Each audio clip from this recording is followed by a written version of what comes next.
What's going on, people? Welcome back to my channel. My name is Mordzs, and look, I'm trying to be consistent. I think I've uploaded at least 3 or 4 times a week now for the past couple of weeks. So look, I'm trying my hardest. But listen, I said to you guys, if I get 1,000 subscribers by the end of the year, I'm gonna post every single day for what, 100 days or something crazy like that. But yeah, so make sure you subscribe. I think I'm at like 700 and something subscribers. To be fair, I might even be able to get it before the end of the year, but I'm actually going away for about 2 weeks in December, so I won't even have that many uploads around that time. Hopefully, I'll figure something out. But let's subscribe. Let's get to that subscriber goal.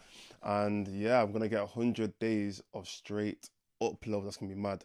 But listen, let's get into this video. So, United are playing Porto. I finally recovered, from Sunday. A terrible result against Tottenham. If you don't know, we lost 3-0. Don't even want to talk about it, to be fair. But United are playing Porto away in Portugal in the Europa League. It's a big game for everyone involved, especially Ten Hag. Because, look, I put this in the title. It's do or die this week. It's do or die. Look, you either have 2 great performances today and, well, I say today, tomorrow, I don't know when you're going to see this, but when we play Porto and against Villa, he either has 2 great performances, well, that's it. I see him going. Like I can't see him surviving this week with 2 losses. Absolutely no way. I cannot see that happening. Look, that Tottenham game was so bad. If you haven't seen my reaction to it, go and watch it. It's my last video. But that Tottenham game was so bad. I can't imagine Ten Hag even being given any sign of leeway. He has to overachieve in these next 2 games to be able to keep his job, in my opinion. I'm firmly Ten Hag out, by the way. Like, I've changed. Yes, people will be like, oh, but I thought, what happened to stick by the manager and all these excuses? Yes, that's the old me. That was the old me. Like, I've changed. My mind's changed. I've seen the light. Thank you to everyone who's helped me see the light. This guy's not good enough. And one thing I will say, even before we get into this game review, is I keep on hearing a lot of people say, like, oh, if you don't know who the next manager is, how can you be Ten Hag out? Like, why? How are you Ten Hag out if you haven't got another manager in mind? Bring an option. And I used to say the same thing. Like, if there's no one else out there, then let's stick to what we have and at least work with what we have until we find someone better. But that argument is actually dumb. Like, now that I think about it, that argument doesn't actually make sense, because 2 things can be right at the same time. Ten Hag isn't good enough to be the Man United manager. That's a fact. And there's no way anyone can look at Ten Hag right now and say that he is good enough to be the Man United manager. He's clearly shown us over the past year and a half, or just over a year, that he's way out of his depth, and everything that he's tried isn't working. He's shown us that. On multiple occasions and in multiple different parts of his job, that he's not good enough to be the Manchester United manager. But at the same time, I still don't know who's good enough. Like, I don't know who's available, and that's not my job. As a fan, it's not my job to know every single manager for every club in every league in the world and know all the benefits, all the positives for that manager, all the negatives of that manager, and to know if he's going to be the perfect manager for Man United. Because I thought Van Gaal was going to be good. He wasn't. I thought Jose Mourinho was going to take us to the next level and we'll be back on top winning Premier Leagues and Champions Leagues. We didn't. That was difficult. Those 2 managers, just alone, was 2 of the worst times as a Man United fan. Those were 2 of the worst periods I've ever experienced. And I thought Ollie was going to be good enough. In fact, for a long time, at the start of Ollie's tenure, I thought we're good. Like, we brought back the legend. You know, we went on these crazy runs. We had an insane away record. We went on these Champions League runs. I thought, yeah, we're sorted. We got our guy. Then I quickly realised he wasn't. He wasn't that guy. And it's the same with Ten Hag. Before Ten Hag came in, I thought, yes, bring Ten Hag in. Like, this is the guy that we need. He's gonna be able to transform this club and take us out of this rut that we were in with Ollie, and take us to this new level. And now I'm at the point where I have no faith in that guy at all. I'm a fan. Yeah, that's what fans do. We predict. Football's so subjective that nobody even knows, or there's no defining factor as to even how good a player or a manager is. You just gotta wait to see it, and once you've seen it, then you will know. But to be able to say as a fan, oh yes, he is the right manager for Manchester United. He's gonna be the guy. We don't know. We don't know. But that's fine. But as long as we know that Ten Hag isn't the right guy, that's the most important thing. That I know this isn't right for me, but I don't know what is. But I just know this isn't right for me. And that's all we need to focus on. Focus on the fact that we know Ten Hag isn't right. And now that we know that he's not right, then we can focus on who the right guy is. That's all I wanted to say. Because a lot of fans a lot of people I speak to, and it's like if we don't have another manager, or we don't know the exact perfect manager for the job, we should just keep Ten Hag on for as long as we can. It actually doesn't make sense. Like, now that my eyes are open and I've seen the light, it makes no sense. But anyway, listen, let's get on to this actual video. So we're playing Porto. Like I said, Porto are second in the league, in the Portuguese league. Now, United and not even just Porto, but the Portuguese league in general, there's a lot of links there. You know, we bought Ronaldo from Sporting Lisbon. We got Bruno from Sporting Lisbon. Well, yeah, from Sporting Lisbon. We got Dalot used to play for Porto. Telles went to Porto. Did he go to Porto? Did Telles go? No, he didn't go to Porto, but he came from Porto, I think. I think Nani used to play over there as well. We've had a lot of links to the Portuguese league, so it's going to be interesting going back there. And I remember when we played, it was a Champions League game, and Ronaldo was playing, and he had that insane, like, 45-yard goal of, like, something, I can't remember how far it was, but that insane goal from, like, 40 plus yards against Porto. And that was one of the most memorable goals I think Ronaldo's ever had in his career. So there is a bit of a history between the two clubs. Now, Porto are unbeaten at home in the last 11 games. So they've got a very good home record. And I don't think it's one of them stadiums that you can just rock up and just play football and think you're going to get a result. Nah, that's not what Porto are about.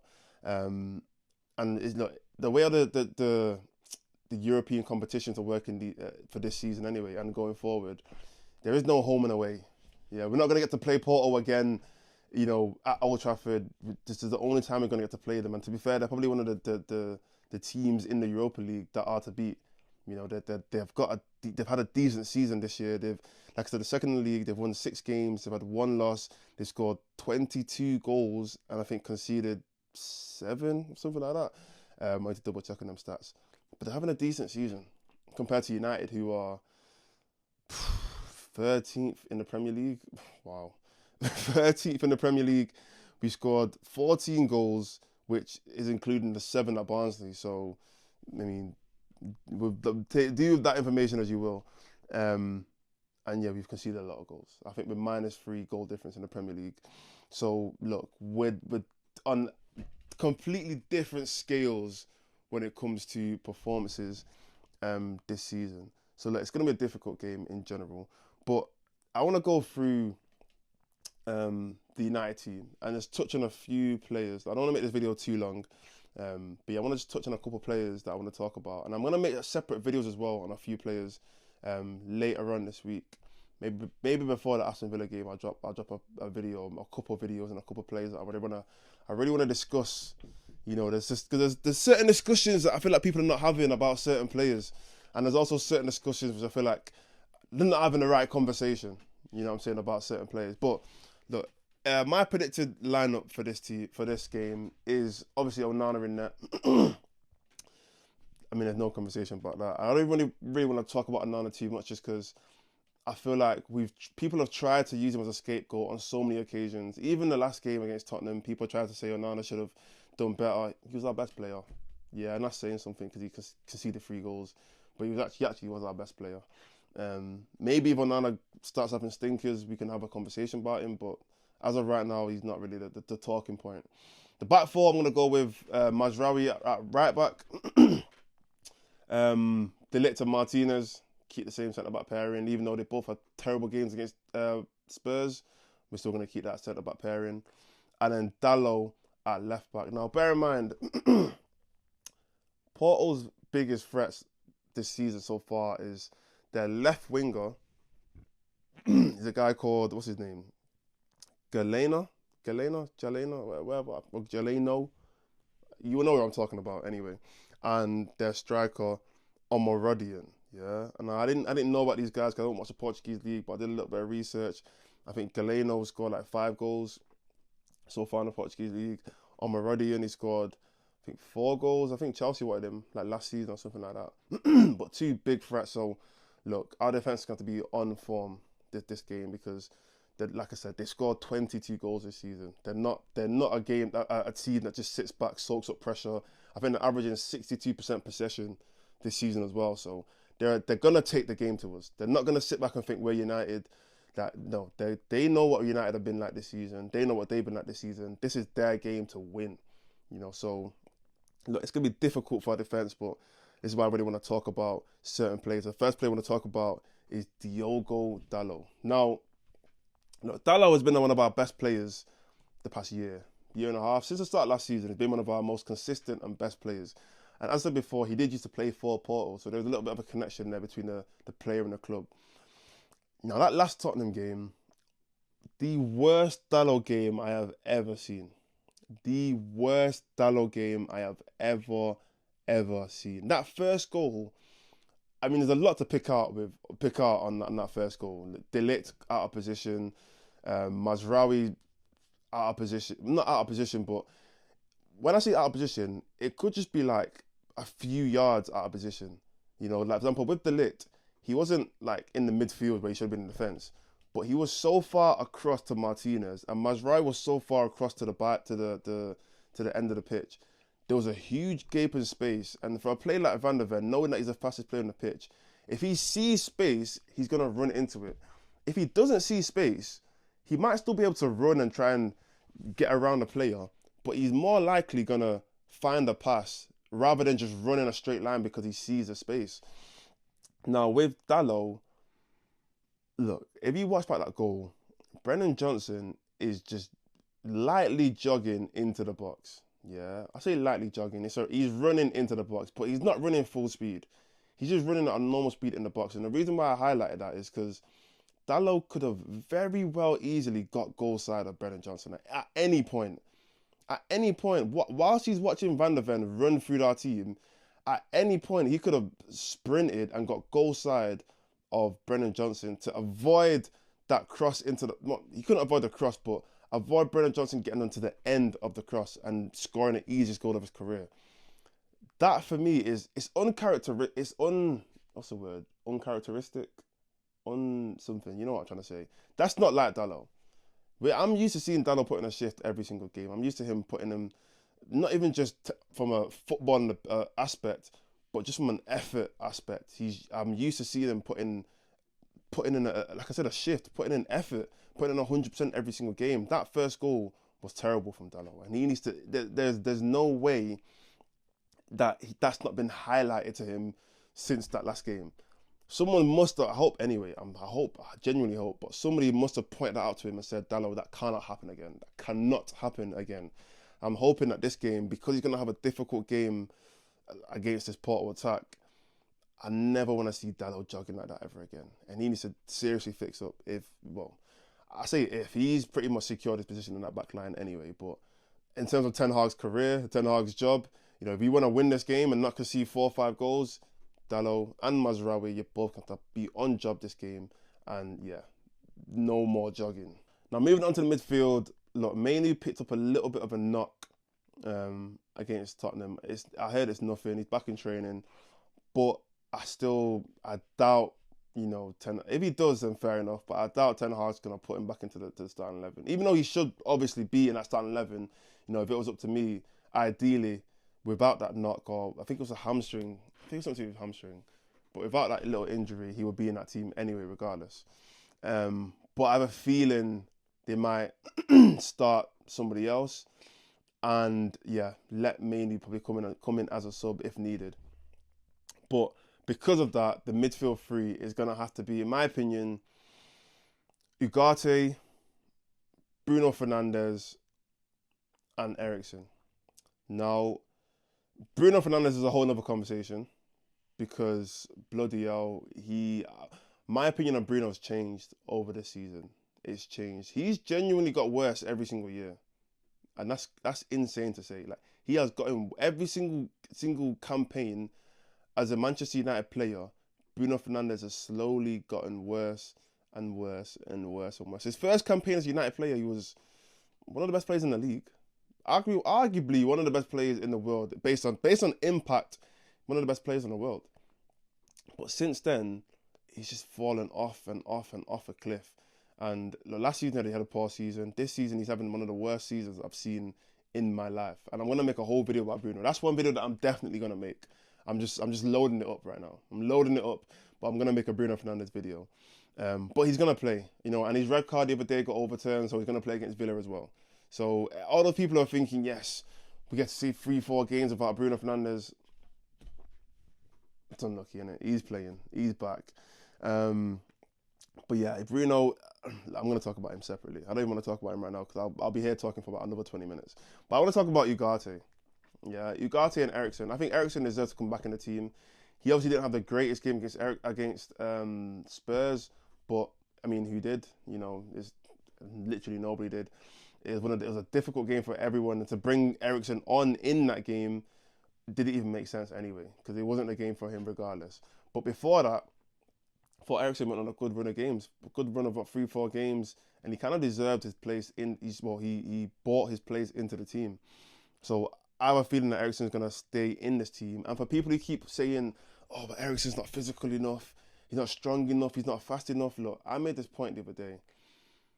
Being strong and fast and this warrior in the middle of the pitch, that's all good attributes. I'm not trying to take away from any player who has those attributes, but being technically gifted, having a higher IQ of the game, understanding when and where to make the right passes, being 3, 4, 5 steps ahead of your competition or the opposition is always better than the guy who's just the strongest and the fastest guy in the midfield. Because the players who are the smartest players on the pitch and the ones who have the best technical ability, you can't get near them. Look at someone like Busquets, someone like Pirlo, someone like, who else is there? Cruz and Modric and Iniesta, Xavi. These guys were not warriors. You know what I'm saying? Like, these guys were not like these tanks in the midfield where no one's even touching them because they're scared to. No. Like, these guys were, some of them were agile, like Iniesta, Modric, these are agile players, but some of them are just average, built players. But because technically on the ball, they were so confident, so smart, so ahead of the game. Like I said, 2, 3, 4, 5 steps ahead of everybody else. It doesn't matter how close you get to them. Before they've even received the ball, they already know which player they're going to pass it to, where they're going to control the ball to. It's not just about controlling the ball and then figuring out what the next pass is. They're controlling the ball with the mindset of, I need to go in this direction so I can give the ball to this player. So that first touch allows them to have the best chance to give the ball to that player in 1-2 touches. That's what you call a smart footballer. That's what you call a world-class footballer. Now, I'm not trying to say Eriksen's world-class at the moment, but compared to everybody else, flipping out, he's better. He's levels ahead of the rest of, well, not everybody, but a lot of our other midfielders. And that's why this whole him being physical and him being strong and fast and whatever, it kind of doesn't matter sometimes, because on the ball, he's so good and he's so smart, he doesn't lose it. Before you've even got a chance to come and get him off the ball's already gone. You know what I'm trying to say? So I would put Eriksen back in the team. And Ugarte is someone else that I need to have a real conversation about, because I'll hold my hands up, yeah.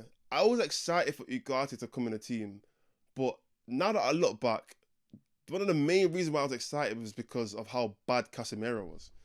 Now that I can do my hindsight and actually think back to it, I was just happy the fact that we had somebody else. I just wanted another option because of how poor Casemiro had been. But now that I actually think about it, Ugarte was never going to change the team. And to be fair, I said this so many times that we're crying out for this Ugarte guy. Ugarte, I can't wait for Ugarte to come in the team.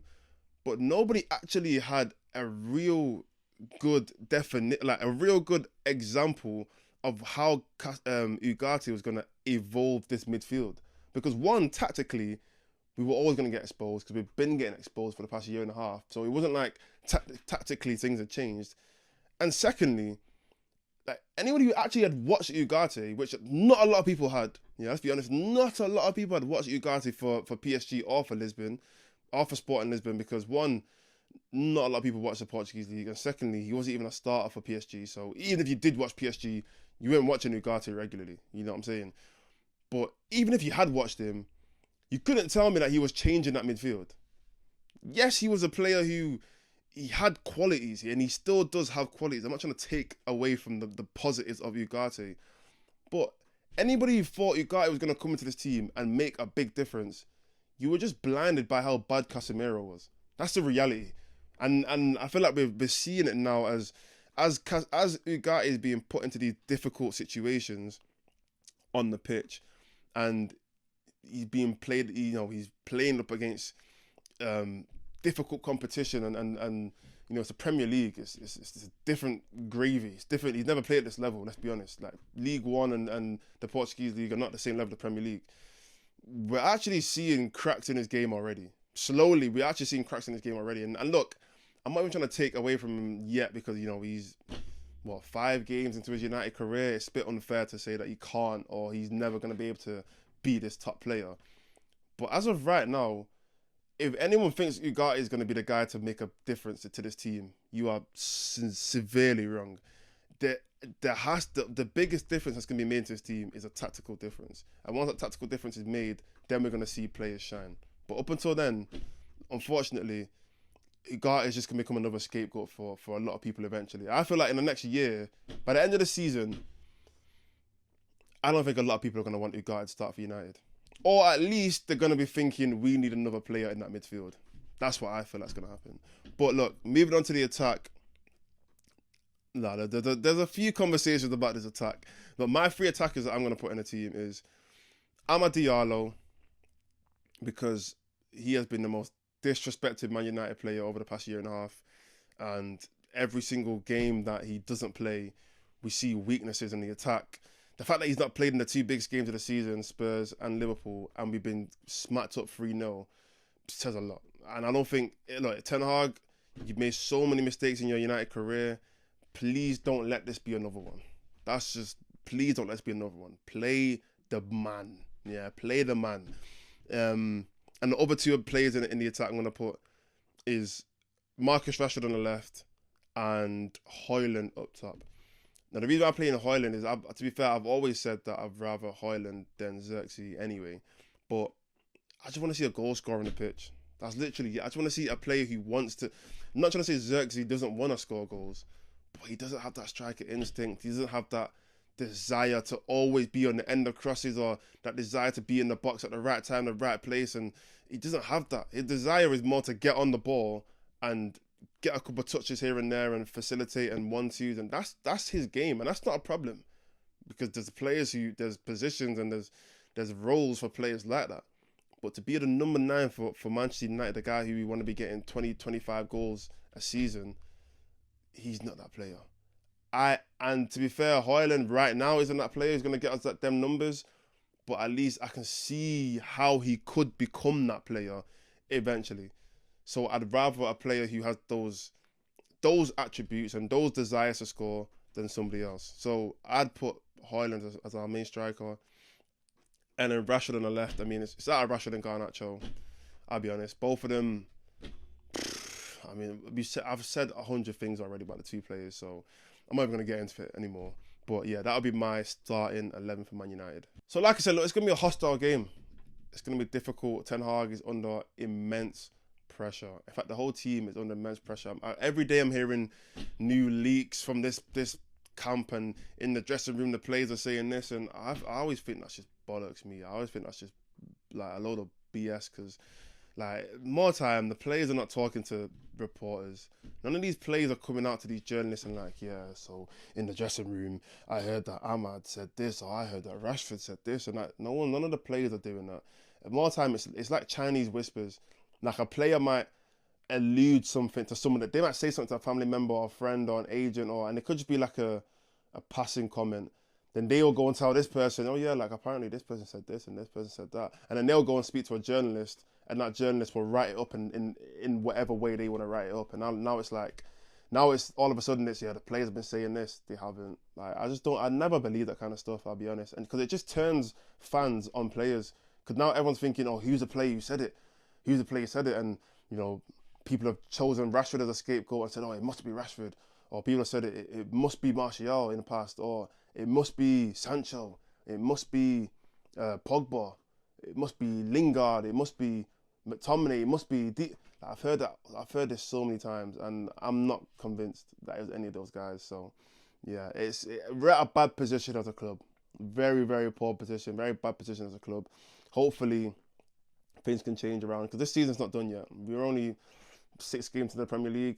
It's not done. Things can still be changed, but it's about making the right changes. So, look, my prediction for the game, I'm predicting a 2-2 at best. At worst, 2-0, but I'm going to say 2-0 because I don't like predicting a loss for Man United. But yeah. Let's just try and get some kind of result today and on the weekend. But thank you guys for watching.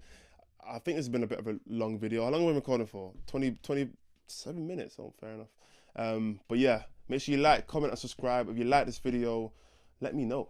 Yeah, let me know in the comments if you like the video.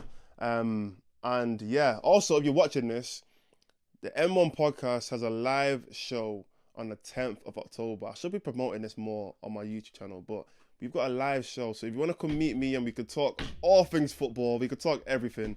And we're going to have an actual live show with performers. I'm going to leak one of the performers. One of the performers is Gecko. Gecko, if you're from Manchester, even UK, everyone in the UK knows Gecko. He's going to be performing. Yeah, you know, all the other guys are going to be there. Billy the Goat, SK, a whole bunch of people from the industry, a bunch of influencers and artists and whatnot are all going to be there. So look, if you're from Manchester, you're around Manchester on the 10th of October, come to the M1 live show. Get your tickets. They'll be in the description. They're about to sell out, I'll be honest, because the first batch sold out. Second batch, we dropped it about a week ago, and they're selling very quickly. So make sure you grip your tickets very, very quickly. And I'm going to see you guys there, hopefully. But thank you for watching. I'm see you in the next video.